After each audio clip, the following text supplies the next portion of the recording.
Eccola la variante Omicron del Covid. È stata sequenziata nel laboratorio di citogenetica dell'ospedale dell'Angelo di Mestre. La variante è stata contratta da due coniugi residenti a Mira, rientrati da pochi giorni dal Sudafrica. Sono i primi due casi in provincia di Venezia.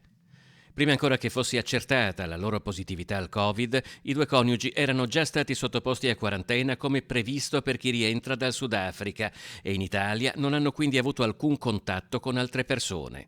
Ora si trovano in isolamento in casa. Al momento solo uno dei due è sintomatico. L'Ulstra è Serenissima ha informato dei due casi l'USMAF, Ufficio di Sanità Marittima, Aerea e di Frontiera, per procedere al tracciamento dei viaggiatori che per 11 ore hanno condiviso il volo con i due miresi. Il primo caso di variante Omicron in Veneto è stato sequenziato il 3 dicembre in un 49enne vicentino tornato anche lui dal Sudafrica e poi nella figlia di 8 anni. Pochi giorni dopo la variante è stata individuata a Padova in una donna di 77 anni che non era stata in paesi a rischio. Forse in questo caso la variante è stata contratta in viaggi in mezzi pubblici lungo la tratta Padova-Venezia, inclusa l'area dell'aeroporto Marco Polo.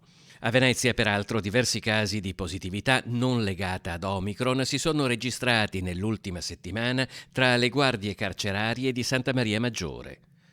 In Italia i casi di variante Omicron sono una trentina, in Europa quasi 1700. In alcuni paesi come l'Inghilterra, Omicron si sta diffondendo a ritmi definiti fenomenali. A Londra rappresenta il 40% di tutte le infezioni.